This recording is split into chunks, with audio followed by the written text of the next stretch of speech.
الحمد للہ اشہد ان لا الہ الا اللہ وحدہ لا شریک لہ واشہد ان محمدا عبدہ ورسولہ اما بعد اللہم صلی علی محمد وعلی آل محمد کما صلیت علی ابراہیم وعلی آل ابراہیم انک حمید مجید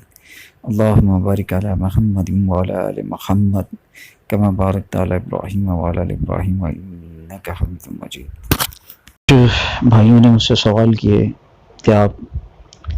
انجینئر محمد علی مرزا کے بارے میں ہمیں بتائیے کہ وہ جو کچھ بیان کرتے ہیں وہ کس طرح کا بیان ہوتا ہے، قرآن و حدیث بیان کرتے ہیں، اور ان کے بارے میں آپ اپنی کیا رائے رکھتے ہیں۔ میں مختصر بتاؤں گا جو میں سمجھتا ہوں، باقی تو ان کے بارے میں بہت سارے لوگ بیان کر چکے ہیں، بہت سارے لوگوں نے ان کے بارے میں مختلف تبصرے کرے ہیں، لیکن جتنا میں نے ان کو سنا ہے تو میں ان کی بڑی عزت کرتا ہوں، بڑا احترام کرتا ہوں۔ جتنے بھی علماء اکرام ہیں جو دین حق کی بات کر رہے ہیں، قرآن و حدیث کے مطابق بات کر رہے ہیں، اور صحیح قرآن و حدیث کی جو بات کر رہے ہیں، وہ تمام لوگ میرے لیے قابل احترام ہیں۔ تو علی بھائی بھی جو وہ میرے بھائی ہیں، اور میں ان کو اسی طرح سے میں ان کی عزت کرتا ہوں، لیکن بات سوال جو ہے وہ ان کی علم کے حوالے سے یا جو درس تدریس کا کام کرتے ہیں اس کے حوالے سے۔ تو دیکھیں جتنا بھی وہ بیان کرتے ہیں جو میں نے سنا ہے تو 98% تو قرآن و حدیث ہی وہ بیان کرتے ہیں صحیح۔ عمومی طور پہ زیادہ تر جتنی بھی وہ اپنے درس وغیرہ میں یا اپنے جو بھی ان کے پروگرامس ہوتے ہیں، جو ہفتہ اتوار کو جو بھی وہ کرتے ہیں پروگرام، تو اس میں وہ تقریباً صحیح بخاری صحیح مسلم ہی کے حوالے سے بات کرتے ہیں زیادہ تر۔ قرآن مجید ہے، صحیح بخاری صحیح مسلم ہوتی ہے زیادہ تر، کچھ اور بھی احادیث ہوتی ہیں ان کی سند پر آپ اعتراض کر سکتے ہیں، لیکن بہرحال 98% بہت بڑا مارجن ہے۔ 98% کوئی بھی بات نہیں کر رہا ہے اس وقت قرآن و حدیث کی، یعنی کمپلیٹ صحیح سندوں کے ساتھ 98% بھی کوئی بات نہیں کر رہا ہے، 90% بھی کوئی بات نہیں کر رہا ہے۔ تو یہ بہت بڑی بات ہے کہ ایک آدمی جو ہے وہ یوٹیوب چینل پر بیٹھ کر وہ صحیح دین اسلام کو جو ہے پیش کر رہا ہے۔ پہلے تو ان کے حوالے سے یہ بات کلیئر ہو گئی۔ اب مسئلہ کیا ہے، لوگوں کو تکلیف کیا ہے، اور جو مجھے بھی اس پر تھوڑا سا میں چاہتا ہوں کہ اس پر علی بھائی جو ہے اپنا تھوڑا سا دیکھیں اس کے بارے میں۔ صحابہ کرام کے بارے میں آپ جو بات کرتے ہیں اس میں جس طرح کا ان کو لب و لہجہ ہوتا ہے، جو بعض اوقات جو ہے ہائپر بھی ہو جاتے ہیں، میں نے چینلز پہ بھی دیکھا ہے، وہ بہت زیادہ چیخنا شروع کر دیتے ہیں، غصہ کرنے لگتے ہیں، جو ہمیں ان کی ویڈیوز اگر وہ خود بھی دیکھ لیں تو ان کو اندازہ ہو جائے گا ان کا اس وقت رویہ کیا ہوتا ہے، بابے شابے اور اس طرح سے، یہ اس طرح کی ان کا ایک اسٹائل ہے، لیکن یہ اسٹائل قرآن و حدیث کے مطابق نہیں ہے۔ آپ اگر بات کر رہے ہیں تو آپ کو اپنا بات کرنے کا طریقہ بھی کوشش یہی کرنی ہوگی۔ آپ اسکالر ہیں تو اللہ کے رسول صلی اللہ علیہ وسلم نے جس طرح کا اخلاق پیش کرا، جس طرح سے آپ صلی اللہ علیہ وسلم گفتگو کری، جس طرح آپ صلی اللہ علیہ وسلم نے دین کو پہنچایا، وہی طریقہ سب پر اپلائی ہوگا۔ تو علی بھائی ایک تو یہ تھوڑا سا اس پر توجہ دیں، یہ تھوڑا سا ان کا اسٹائل جو اس طرح کا ہے کہ ایک صحیح بات بھی اگر آدمی اس طرح کے تیز لہجے میں اور بدتمیزی والے لہجے میں کرے گا تو اس کی صحیح بات بھی اچھی معلوم نہیں ہوگی اور اس پر اعتراض ہوگا۔ دوسرا رہا صحابہ کرام کے بارے میں، جو اس کو مجھے پر جو میں بھی چاہتا ہوں کہ تحفظات ہیں کہ آپ اس پر آپ تھوڑی سی توجہ دیجیے۔ جتنے بھی اللہ کے رسول صلی اللہ علیہ وسلم کے ساتھی تھے جن کے بارے میں آپ صلی اللہ علیہ وسلم نے فرمایا میرے صحابہ کو برا نہ کہو، تو وہ لوگ اب گزر چکے ہیں، اس دنیا سے رخصت ہو چکے ہیں۔ مرنے والے کے بارے میں ویسے ہی اس کے آپ نیک اعمال کے بارے میں بات کریں، نیک جو اس نے اچھے کام کرے اس کے بارے میں بات کریں،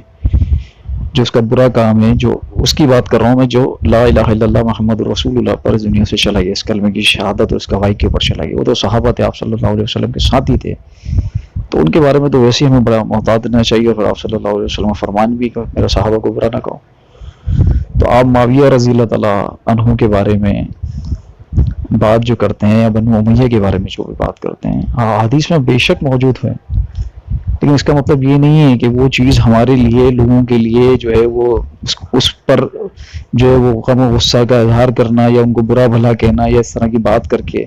ہمیں جو ہے وہ نجات مل جائے گی اور وہ ہمارے لیے جو ہے اس کے بغیر جو ہے ہمیں جنت ملے گی نہیں، اور اللہ ہم سے راضی نہیں ہوگا جب تک ہم ان کے ساتھ کچھ اس طرح کا جاہرانہ رویہ اختیار نہیں کریں گے اور بدتمیزی نہیں کریں گے، نعوذ باللہ من ذالک۔ تو ایسا نہیں ہے، ہمارے لیے تمام صحابہ کرام قابل عزت ہیں، قابل احترام ہیں، اللہ کے رسول صلی اللہ علیہ وسلم کے ساتھی ہماری جان سے بڑھ کر ہمیں پیارے ہیں۔ چاہے وہ ابو بکر صدیق رضی اللہ تعالیٰ عنہ ہوں، عمر رضی اللہ تعالیٰ عنہ ہوں، حضرت عثمان رضی اللہ تعالیٰ عنہ، حضرت علی رضی اللہ تعالیٰ عنہ، حسن ہو، حسین ہو، آپ صلی اللہ علیہ وسلم، معاویہ رضی اللہ تعالیٰ عنہ، جتنے بھی صحابہ ہیں، جتنے مجھے بھی نام یاد ہیں، آپ کے اہل بیت ہمیں جان سے زیادہ ہم کو عزیز ہیں، اور جتنے بھی صحابہ کرام ہیں ہمیں جان سے زیادہ عزیز ہیں. تو حضرت علی رضی اللہ تعالیٰ عنہ جب خود عمر رضی اللہ تعالیٰ عنہ اور ابو بکر صدیق رضی اللہ تعالیٰ عنہ سے محبت کرتے تو ان کے بارے میں اس طرح کی بات کر رہے ہیں کہ میں نے سنا اللہ کے رسول صلی اللہ علیہ وسلم سے، میں چلا، ابو بکر چلے، عمر چلے، میں نے کچھ کام کیا تو ابو بکر عمر میرے ساتھ کو کام کیا. اس طرح کی ایک حدیث جو ہے طویل حدیث ہے، جو اللہ کے حضرت علی رضی اللہ تعالیٰ عنہ نے جو بیان کری ہے. تو ابن عباس کہتے ہیں جب میں نے مڑ کے دیکھا عمر رضی اللہ تعالیٰ عنہ کی شہادت پر وہ یہ بات کر رہے ہیں کہ اللہ آپ کو اپنے دونوں ساتھیوں کے ساتھ ملا دے گا، تو دیکھا تو حضرت علی یہ بات کر رہے ہیں. تو وہ تو آپس میں محبت کیا کرتے تھے، آپس میں ایک دوسرے سے جو ہے وہ پیار کیا کرتے تھے. صحیح ہے. اب معاویہ رضی اللہ تعالیٰ عنہ میں اور حضرت علی رضی اللہ تعالیٰ عنہ میں اگر کوئی اختلاف ہو گیا، جو حضرت علی نے اللہ کے سپرد کر دیا ان کا معاملہ، تو ہم اور آپ کون ہوتے ہیں کہ ادھر جو ہے نفرت کا اظہار کر کر لوگوں کو اس طرف لے کر آ جائیں جس سے دین کا کوئی تعلق بھی نہیں ہے، جس سے ایمان کا کوئی تعلق بھی نہیں ہے. ایمان یہ کہ اہل بیت سے محبت کریں. ایمان یہ نہیں ہے کہ اگر کسی نے ان کے ساتھ جو ان کے ساتھ معاملہ ہوا، کسی صحابی کے ساتھ اگر کوئی معاملہ ایک دوسرے میں دو صحابیوں میں ہو گیا تو ہم اس پر فیصلہ کرنے والے بن جائیں. اللہ فیصلہ کرنے والا کافی ہو، قیامت دن فیصلہ کر دے گا جس کے لیے چاہے گا. تو ان کا یہ رویہ اور اس طرح کی بات کرنا، اس طرح بار بار بیانات میں لے کر آنا، یہ مناسب بات مجھے نہیں لگتی.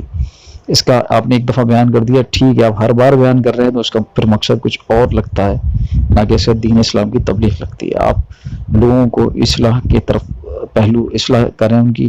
ان کو جو مزار پرستی کے حوالے سے آپ بات کرتے ہیں، بت پرستی کے حوالے سے بات کرتے ہیں، وسیلوں کے حوالے سے بات کرتے ہیں، بابوں کے حوالے سے بات کرتے ہیں. جو چیز قرآن و حدیث میں جس سے آپ کے ایمان پر بات آ رہی ہے، جس سے آپ شرک میں مبتلا ہو سکتے ہیں، ان پر اگر آپ کوئی گفتگو کر رہے ہیں علمی قرآن و حدیث سے، وہ فائدہ دے گی. آپ لوگوں کو نماز کی طرف رغبت دلا رہے ہیں، بہترین کام کر رہے ہیں، آپ نیکیوں کی طرف بلا رہے ہیں، بہترین کام کر رہے ہیں، اور جو برائیاں معاشرے میں چل رہی ہیں ان سے آگاہ کر رہے ہیں، ان سے بچنے کا بتا رہے ہیں. اور جو کام آسانیاں دی ہیں، جیسے آپ نے بولا قرآن مجید موبائل میں آپ پڑھ سکتے ہیں، الحمدللہ آپ کا بہترین بات ہے یہ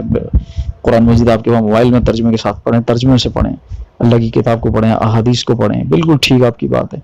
لوگوں کو رغبت دلائیں، دین اسلام کی طرف لے کر آئیں، اعمال کی طرف توجہ دلوائیں. مسائل سے کچھ آگاہ کر دیا آپ نے، لیکن اسی کو موضوع بنا کر نفرتوں کو پھیلانا یہ مناسب نہیں ہے. اور اللہ کے رسول صلی اللہ علیہ وسلم کے صحابہ سے محبت کرنا ہمیں جو ہے وہ درس دیتا. اللہ کے رسول صلی اللہ علیہ وسلم یہ بات کہ میرے صحابہ کو برا نہ کہو، تو لہٰذا اس سے تھوڑا سا وہ اس کا خیال کریں. تو میں چاہ رہا تھا کہ بہت مختصر سی بات ہو، لیکن کرتے کرتے بات کی وضاحت کرتے کرتے پھر جو ہے وہ 8 9 10 منٹ کی بات ہو جاتی ہے. تو اللہ تعالیٰ میری آپ کی ہم سب کی اصلاح فرمائے اور ہمیں صحیح دین اسلام پر عمل کرنے کی توفیق عطا فرمائے. اقول قولی ھذا واستغفر اللہ.